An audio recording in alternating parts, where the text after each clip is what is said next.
Hello and a very warm welcome to Zunaira Azhar official. Where's Pakistan एक ऐसी state है जिसमें हर 10 साल में कुछ ना कुछ ऐसा बड़ा पैराडाइम शिफ्ट ज़रूर आता है जिसका और किसी को फ़ायदा हो या ना हो, हमारी इलीट को, हमारी अशराफिया को बहुत फ़ायदा होता है। प्रेसिडेंट मुशर्रफ ने पहला एनआरओ दिया, और जिस तरीके से नवाज शरीफ वापस आए और जरदारी साहब वापस आए स्विस केसेस के साथ जो कुछ हुआ, वी ऑल नो दैट। और उसके बाद अभी जब शहबाज शरीफ वापस आए हैं तो जिस स्विफ्ट अप्रोच के साथ उन्होंने लेजिस्लेशन की है और नैब के कवानीन को चेंज किया है वो अनप्रेसिडेंटेड है। 50 करोड़ से कम की करप्शन पे तो नैब आपको कुछ कह ही नहीं सकता। So it's a free fall for everyone जो भी करप्शन करना चाहे, इट्स दैट सिंपल। क्वेश्चन जहन में ये आता है कि अब जब आईएमएफ के पास हमें जाना पड़ रहा है, 30 इयर्स से हम जा रहे हैं उनके पास, ये कोई फर्स्ट टाइम भी नहीं है, सेकंड टाइम भी नहीं है, हम मुस्तकिल कर्जे ले रहे हैं और कर्जे उतार रहे हैं और उन कर्ज़ों में करप्शन हो रही है क्योंकि मुल्क तो तरक्की नहीं कर रहा।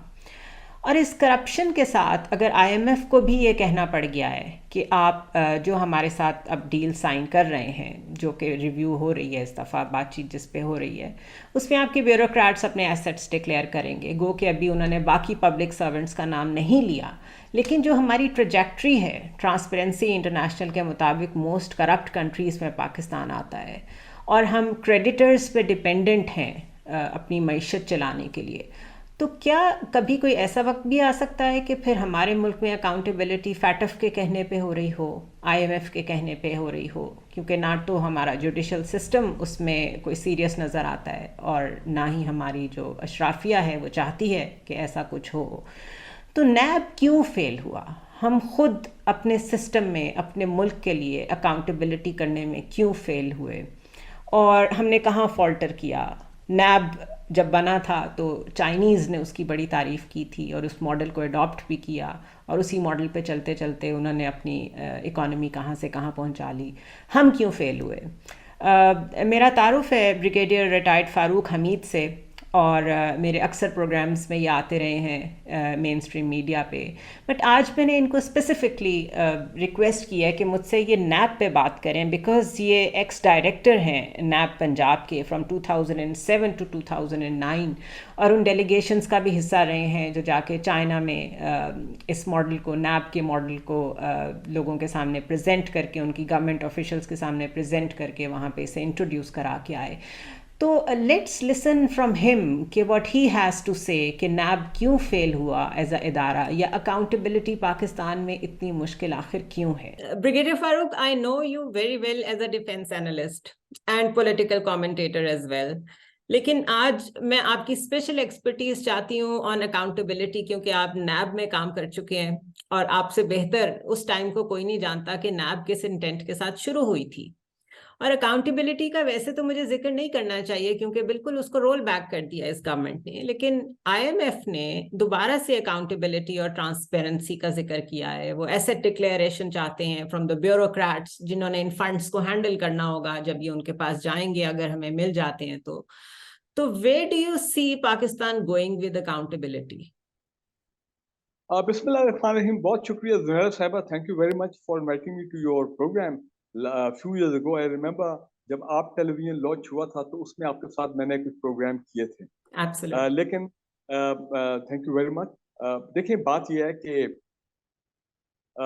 It's a very sad story और मैं कहता हूँ ये इट्स अ नेशनल ट्रेजेडी कि कहाँ पे एक हमारा स्लोगन ये होता था नैब का, से नो टू करप्शन, लेकिन आज इस एनआरओ के बाद it is now the new slogan is से यस टू करप्शन।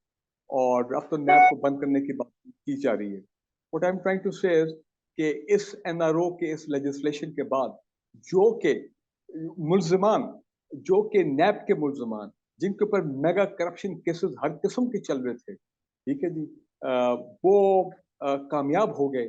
उन्होंने खुद अपने आप को अपने लिए कानून बनाया पार्लियामेंट में आके, विच इज अनप्रेसिडेंटेड। किसी भी मुल्क में हमने इस तरह की चीज कभी नहीं सुनी, but it has happened in Pakistan.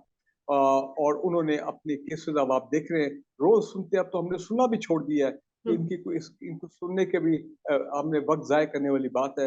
मैं तो कहता हूँ एक ही वक्त में सारे केसेस बंद कर दें, और ठीक है बंद कर दें या रिटर्न कर दें कि अब तो 50 करोड़ से नीचे, वैसे ही 50 करोड़ के नीचे आप जितना मर्जी अगर पब्लिक मनी खा लें तो वो नैब का आप केस आपको नहीं। बनता ही नहीं है। हम्म। नैब आपको पूछ नहीं सकता। तो मेरी नजर में it's a free for all, it is a chaotic situation जो कि पाकिस्तान की अब इस पे बिल्कुल इकोनॉमी पे पहले भी ये हुआ, आज हम जो यहाँ इकोनॉमिक कोलैप्स तक पहुंचे इस हालत तक, ये इसी वजह से हुआ है कि पब्लिक ऑफिस होल्डर्स, हमारे ब्यूरोक्रेट्स, हमारे ये बिजनेस कम्युनिटी के लोग, हमारे एलिट के लोग जो हैं और करप्ट माफिया के लोग जो हैं, इन्होंने बेदर्दी से पाकिस्तान के वसाइल को लूटा है, पाकिस्तान के रिसोर्सेज को लूटा है और केसेस बने। लेकिन जल मुशर्रफ के पहले एनआरओ पे वो कामयाब हो गए, उन्होंने ले लिया। इंटरनेशनल प्रेशर पे जल मुशर्रफ ने अपना सरेंडर किया और बाद में फिर कहा कि मानता हूं कि मेरे से ये बड़ा ब्लंडर हो गया, मुझे इनका एनआरओ 2007 में नहीं देना चाहिए था, क्योंकि वही लोग जिनको जेलों में होना चाहिए था या पाकिस्तान की सियासत से बाहर होना चाहिए था, those people came back in power in 2008 onward, दंदना के आए और फिर मजीद वेंजेंस और रिवेंज के से उन्होंने दबा के उन तमाम एलिमेंट ने और लूटा इस मुल्क को। और जल मुशर्रफ फॉरेन डेट कर्जा छोड़ के जो उस वक्त था figure, it was about $38 billion or $34 billion if I clearly remember, and now it is around $140 billion जो हमें बैरूनी कर्जा आता रहा है, और यही पिछले 12-14 सालों के अंदर। सो यू कैन सी कि क्या कोलैप्स हुआ। कहना मैं ये चाह रहा हूँ कि आईएमएफ में अगर मैं होता तो मैं कहता गवर्नमेंट ऑफ पाकिस्तान को कि आपको एग्रीमेंट उस वक्त तक आपके साथ नहीं होगा। पहली हमारी डिमांड ये है कि उस एनआरओ को, जो आपने एनआरओ 2 जिसको कहा जाता है, बदनाम जमाना एनआरओ 2, आप इसको रोल बैक करें। और बिकॉज अकाउंटेबिलिटी, याद रखिए अकाउंटेबिलिटी होगी तो जमहूरियत चलेगी, और अकाउंटेबिलिटी होगी तो मुल्क में पॉलिटिकल स्टेबिलिटी भी आएगी। फारूक साहब, अदरवाइज बात ये है कि अकाउंटेबिलिटी करने वाले भी इलीट कैप्चर से बिलोंग करते हैं, और जिनकी अकाउंटेबिलिटी होनी है वो भी उस कैप्चर का हिस्सा है। दे स्क्रैच ईच अदर्स बैक। हम कहाँ से ऐसी कोई मॉरल ब्रिगेड लाएं, हम कहाँ से ऐसा कोई जुडिशियल सिस्टम लाएं, या जुडिशरी कैसे मोटिवेट हो कि किसी ना किसी लेवल पे तो ये हमें पता चले कि इस मुल्क में कोई पूछने वाला है। फॉर एग्जाम्पल, पैनामा पेपर्स में जितने इंटरनेशनल फिगर्स के नाम आए थे, आप देखिए उन सब ने अपनी अपनी पोजीशन से रिजाइन किया, खामोशी से साइड पे हुए, उनके खिलाफ इन्वेस्टिगेशंस हुई। हमारे मुल्क में 400 लोगों के नाम थे जिनको सजाएं हुई। वो आप उनकी जो जजमेंट है वो भी देखें, वो इतनी लूज है कि उसको भी आज चैलेंज करते हैं कि जी वो तो एकामे पे निकाला गया था उनको। तो ये जो हमारी जुडिशरी कंप्लेसेंट है, तो उसके बाद कोई उम्मीद रह जाती है? नैब क्या करेगा? देखिए जी, पहली बात तो है कि नैब से भी गलती इस सेंस में हो सकती है कि ठीक है, माजी में ये नहीं कहते कि नैब में सारे एंजल थे। नैब के अंदर मिसाल के तो जो प्रोसिक्यूशन है वो एक बड़ा वीक एरिया रहा है हमेशा नैब का, डिस्पाइट के 67% अपना कन्विक्शन रेट रहा है। बाकी एफआईए हो गया, प्रोविंशियल एंटी करप्शन डिपार्टमेंट का तो hardly there any corruption, any conviction rate. यहाँ फिर भी लोगों का लोग जेल गए हैं। और ओवरऑल सिंस जब से नैब बना अबाउट 800 बिलियन रुपीज रिकवर्ड हुए इन कैश एंड काइंड, ठीक है ना जी। तो मैं समझता हूँ कि नैब में प्रोसिक्यूशन का रोल ठीक नहीं रहा। प्रोसिक्यूटर जो थे वो नॉर्मली पॉलिटिकल पार्टीज उनको अपॉइंट करती थी। मैं मुशर्रफ के दौर की बात कर रहा हूँ, और ये डिफेंस के साथ मिल जाते थे या बड़ा केसेस सुनने में आते थे। जब क्रूशियल टाइम आता था कोर्ट में, प्रोसिक्यूटर बोलते नहीं थे तो जज would throw out the case. और दूसरी बात यह है कि जहां तक जुडिशरी का ताल्लुक है, हमने जुडिशरी की में वो डिटर्मिनेशन और अपना कमिटमेंट नहीं देखी है कि पाकिस्तान में अकाउंटेबिलिटी के प्रोसेस को आगे तेज किया जाए और स्पीडी किया जाए। Do you think judicial reforms भी इसी सिनारियो में, अगर हम देखें इस पर्सपेक्टिव से देखें, तो जब तक सारे सिस्टम में, क्योंकि जुडिशरी में भी जो लोग बैठे हुए हैं, जजेस बैठे हुए हैं, वो कभी ना कभी किसी के लॉयर होते हैं, वो कभी ना कभी किसी के अपॉइंटेड होते हैं, और फिर वो जिस तरह तरक्की करके ऊपर पहुंचते हैं, तो आपको लगता है जुडिशियल रिफॉर्म्स भी एक तरीका हो सकता है? जुडिशियल रिफॉर्म की तो बड़ी जरूरत है पाकिस्तान में, उसकी बड़ी बात हो रही, काफी अरसे से बात हो रही है, लेकिन मैं समझता हूँ मीनिंगफुल जुडिशियल रिफॉर्म तो अभी तक आई नहीं। बात यह है कि जब तक आपके पास एक स्टेबल गवर्नमेंट नहीं होगी, जब पाकिस्तान में नीट एंड क्लीन लोग ऊपर नहीं आएंगे, तो वो कैसे जुडिशियल रिफॉर्म्स करेंगे, वो कैसे इन हालात को ठीक करेंगे। एक क्रेडिट मैं जुडिशरी को इस लिहाज से देता हूँ कि उन्होंने पिछले सुप्रीम कोर्ट की चीफ जस्टिस है गुलजार साहब, उन्होंने कहा इमरान खान की गवर्नमेंट को कि आप बनाएं 100+ अकाउंटेबिलिटी कोर्ट्स, ताकि स्पीडी अकाउंटेबिलिटी हो, पाकिस्तान में केसेस चले। बिकॉज सब देख रहे थे कि ना लीगल फ्रेटर्निटी केसेस आगे चलने दे रही थी, ना लीगल सिस्टम आगे केस चलने दे रहा था। लॉयर्स जो है, जो डिफेंस और प्रोसिक्यूशन है, उनमें मुकमुका हो जाता था। सो नजर आता था कि केसेस को मंतकी अंजाम तक नहीं लगाया जा रहा, केसेस वर बीइंग ड्रैग। लेकिन आप देख लें कि इवन इमरान खान के दौर में अपना फरूक नसीम साहब जो लॉ मिनिस्टर थे, उन्होंने कंफर्म किया सुप्रीम कोर्ट में जाके कि हमारे 30 केसेस अकाउंटेबिलिटी कोर्ट हमने तैयार किए हैं, 3 to 4 बिलियन रुपीस उन पे खर्चा आएगा, वी रेडी, अब जजेस पोस्ट करने हैं, बट नथिंग हैपेंड। और फिर ये सारा ये मामला शुरू हो गया जो 2022 का रिजीम चेंज है, जो भी आप उसको कहें। My point is this: overall, it has been a national failure. It has been a collective failure कि हमने पाकिस्तान में accountability नहीं होने दी। और अच्छा, क्योंकि वेस्टेड फोर्सेस, हर बड़ी पॉलिटिकल डेवलपमेंट के पीछे एक एनआरओ क्यों नजर आता है हमें? जनरल मुशर्रफ के दौर में देख लें, the return of people's party and Nawaz Sharif, उनको एनआरओ मिला, इनके खिलाफ केसेस खत्म हुए। और इसी तरह आप अभी देख लें, जो वोट ऑफ नो कॉन्फिडेंस हुआ 2022 में, उसके बाद जो गवर्नमेंट आई उसने अपने आप को खुद एनआरओ दे दिया। और मुझे नहीं पता कि इसकी लेजिटिमेसी कितनी है जो इस वक्त ये लेजिस्लेशन कर रहे हैं, इस तरह की असेंबली में बैठ के, जो कंप्लीट भी नहीं है, जिसमें कोई ऑपोजिशन ही नहीं है, उसकी लेजिटिमेसी भी क्या होगी? तो why is there always political element involve? जब भी कोई पाकिस्तान में बड़ी पॉलिटिकल डेवलपमेंट होती है तो किसी ना किसी को उससे फायदा जरूर हो रहा होता है। देखें, it is a very sad story. NRO 1 जो था जनरल मुशर्रफ के दौर में, उसमें इंटरनेशनल एस्टेब्लिशमेंट का एक बड़ा रोल था, और उनके प्रेशर की वजह से जनरल मुशर्रफ को मजबूर किया गया। फिर एक लॉयर मूवमेंट शुरू होगी, वो उसमें भी शायद कहा जाता है कि उसके ताने बाने भी कि बाहर से मिलते थे। तो लिहाजा जनरल मुशर्रफ के दौर में जो एनआरओ था, उसमें कोई शक वाली बात थी। इंटरनेशनल एस्टेब्लिशमेंट जो है उसका भी एक रोल था। आप कॉन्डोलीज़ा राइस की किताब पढ़े और बाकी लोगों की जो उस वक्त पावर में थे कि कैसे इन लोगों को लाया गया। यही मैं समझता हूँ कि एक फैक्टर है जो अभी भी चल रहा है। और वेस्टेड फोर्सेस इतने हैं जिनके अभी भी ताल्लुकात बाहर से हैं, और ये एहतसाब का अमल जो है आगे नहीं चलने दे रहे हैं। ये एनआरओ जो लेजिस्लेशन हुई है इस अपना पार्लियामेंट ने, और जो अभी सुप्रीम कोर्ट में केस चल रहा है, बिलीव मी, मैं समझता हूँ कि ये केस जो है unnecessarily ड्रैग हो रहा। I don't know why it is being drag. Honourable supreme court, Allah करे कि कोई ऐसा फैसला हो कि जिसमें it strikes down this legislation, कि जनाब this goes against the spirit of the constitution, this goes against the spirit of, आप उसको फंडामेंटल राइट्स बोले या जो भी आपके, ऑफ अकाउंटेबिलिटी इन पाकिस्तान। तो अभी कुछ कभी कभी उनकी स्टेटमेंट ऐसी आ जाती है जिसमें हमें हौसला होता है, लेकिन we have to wait and see कि सुप्रीम कोर्ट क्या ये पार्लियामेंट को वापस भेज देती है फॉर रिव्यू और व्हाट, ये तो भी वक्त बताएगा।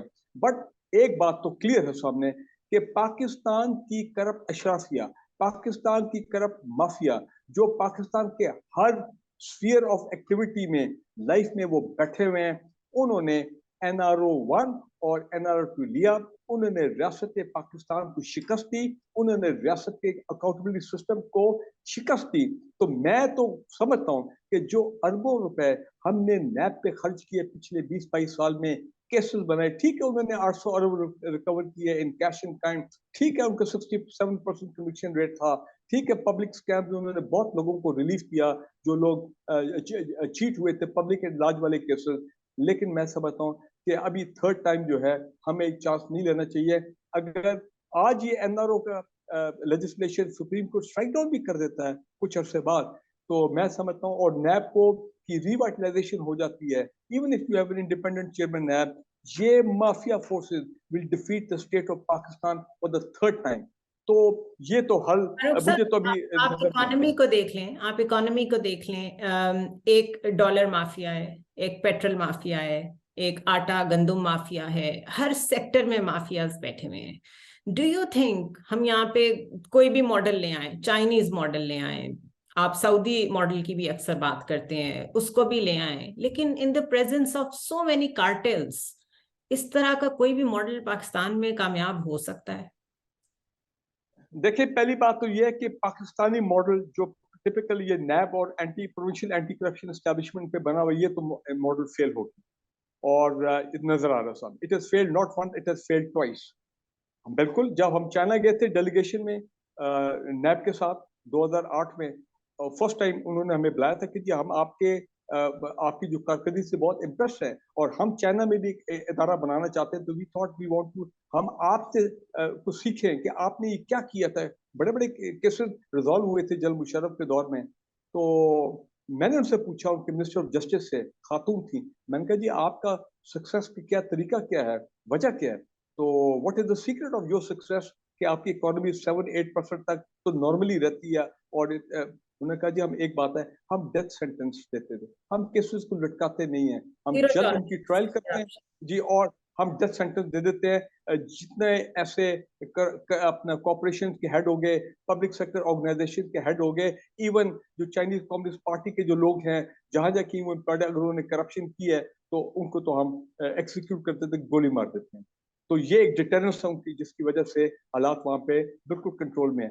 तो मैं तो ये समझता हूँ कि अगर हमारा मॉडल फेल हो गया 22 साल के बाद, और कोई उम्मीद नहीं है कि ये मॉडल अब दोबारा चलेगा, तो चाइनीज मॉडल हो नहीं सकता, क्योंकि उनका अपना एक सिस्टम है। पाकिस्तान में समाज जो भी आपके जमहूरियत है, आदि लूली लंगी जमहूरियत, तो उसमें तो वो जैसे भी मॉडल चाइनीज मॉडल नहीं चल सकता। तो हम्म, सऊदी मॉडल में हमेशा समझता हूँ, अगर हमारे पास कोई ऐसे लीडर आ जाए, मैं समझता हूँ 100 टाइम्स मोर रूथलेस और कमिटमेंट, जिनकी ज्यादा कमिटमेंट हो, 100 times more than Imran Khan, Mahathir साहब ऑफ कोलालमपुर, या Lee Kuan Yew of Singapore, या अर्दोगान साहब जिस टर्की वाले हैं, शायद सऊदी मॉडल, ऑल्दो पाकिस्तान में मॉनर्की नहीं है, लोग कहते हैं क्योंकि बादशाह नहीं है तो नहीं चल सकता, लेकिन मैं समझता हूँ कि हमें यही एक रास्ता रह गया कि गर्दन दबा के लोगों को पकड़ के उनसे हम पैसे जो हैं वो जबरदस्ती निकालें।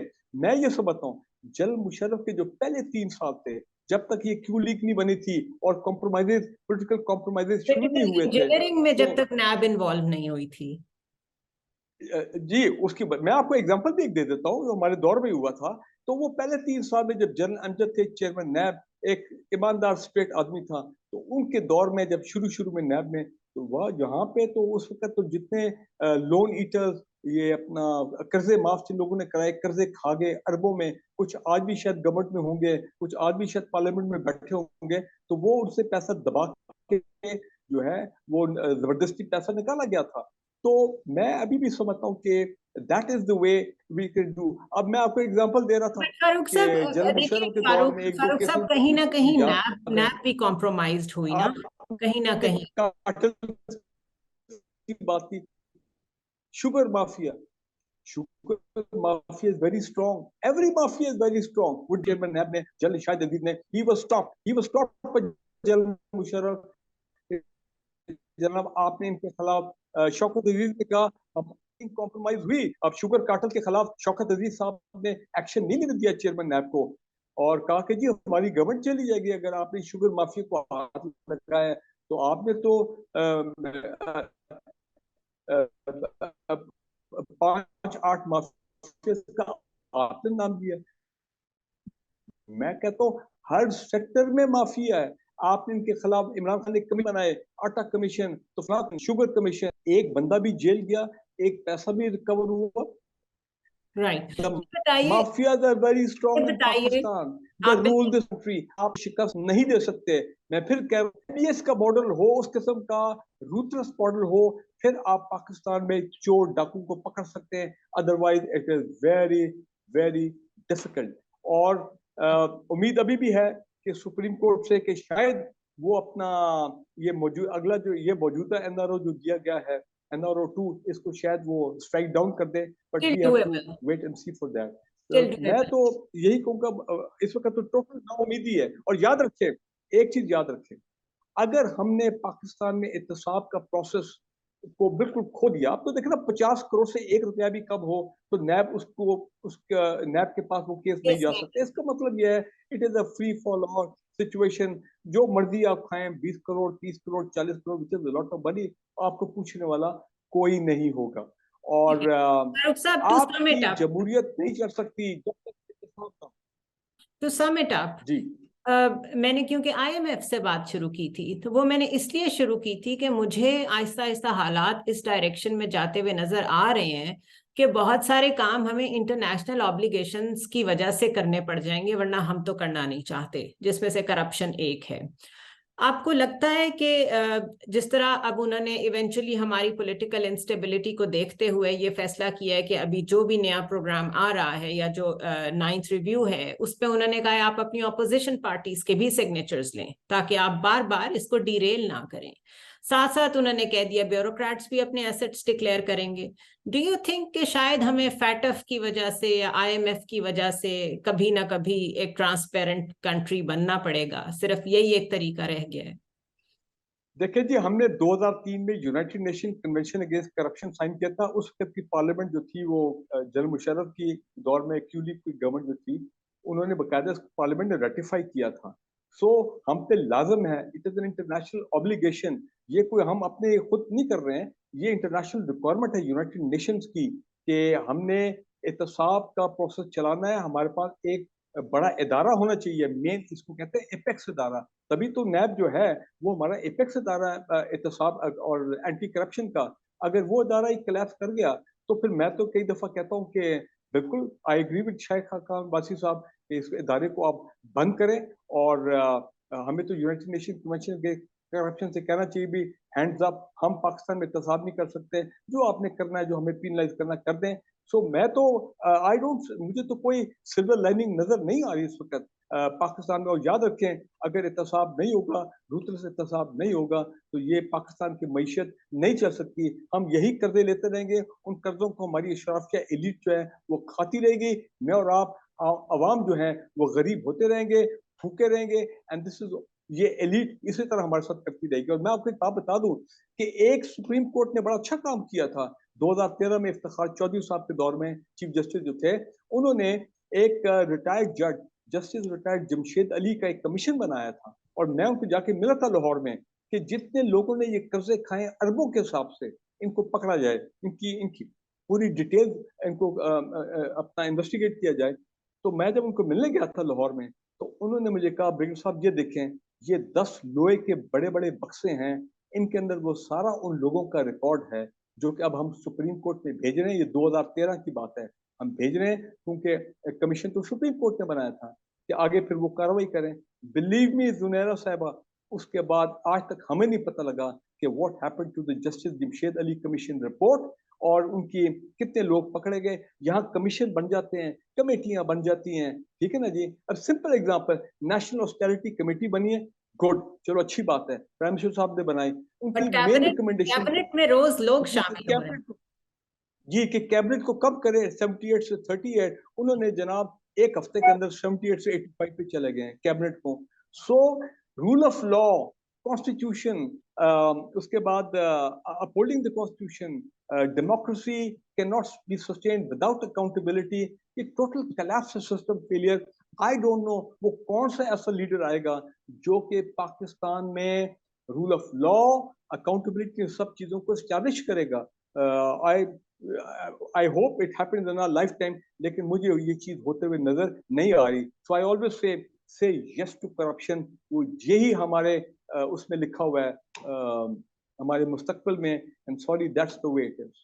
ये बड़ा हम सैड नोट पे सम अप कर रहे हैं, बट मेरा ख्याल है जब तक रियलिटी को फेस नहीं करेंगे तब तक मसला हल भी नहीं होगा। डिनाइल में रहने का कोई फायदा नहीं है। एंड आई रियली होप कि हम जहां तक पहुंच गए हैं इसके बाद, जो जिस तरह हमने फैटफ के कहने पे कुछ असूल बना लिए, मैं पहले भी कह रही थी, हमारे पे जब तक मुसीबत नहीं आएगी, जब तक जबरदस्ती नहीं होगी और कोई मसल फ्लेक्सिंग नहीं करेगा, हम तब तक अपने लिए भी अच्छाई नहीं करते जी, हमारे मुल्क मैं की। ये कहना चाहता हूँ क्योंकि Pakistan is ruled by the mafias. Her sphere of life, her sector में, हर इदारे में, हर जगह माफियाज और उनके रब बैठे हुए हैं। हर गवर्नमेंट में वो होते हैं, हर पार्लियामेंट में ये लोग होते हैं, सारे करप्ट अशराफिया। तो लिहाजा वो कभी ऐसा कानून नहीं, ऐसा होने नहीं देंगे पाकिस्तान में कि उनका एहतसाब हो। वो चाहेंगे कि मामला ऐसी रहे, फ्री फॉर ऑल रहे, केओस रहे। ठीक है, इकोनॉमी के कर्जे और आ जाएंगे, और कर्जे आ जाएंगे, लेकिन और कर्जे आएंगे तो फिर उनका मौज मेला जो है वो और ज्यादा हो जाएगा। सो अगेन एज आई से कि it is a very sad state of affair. मैं तो कहता हूँ, दोबारा कहता हूँ, बंद कर दें इस नैब को, बंद कर दें एंटी करप्शन के इदारों को। इतने हमारे अरबों रुपए उनमें लग रहे हैं, क्या फायदा है? ना लोग पकड़े जा रहे हैं, ना बड़ी रिकवरीज हो रही हैं जिस वक्त होनी चाहिए थी, और या जब भी आते हैं अपने केसेस भी खत्म करा लेते हैं। सो मैं तो I agree with Elite Sheikh capture Majid. continues. And the elite जी हाँ, capture. Thank you so absolutely much for your honesty. Thank you so much for your time. किसी और वक्त आपसे फिर एब्सोल्युटली। होगी. Thank you very much. Thank you. Thank you जी, शुक्रिया शुक्रिया।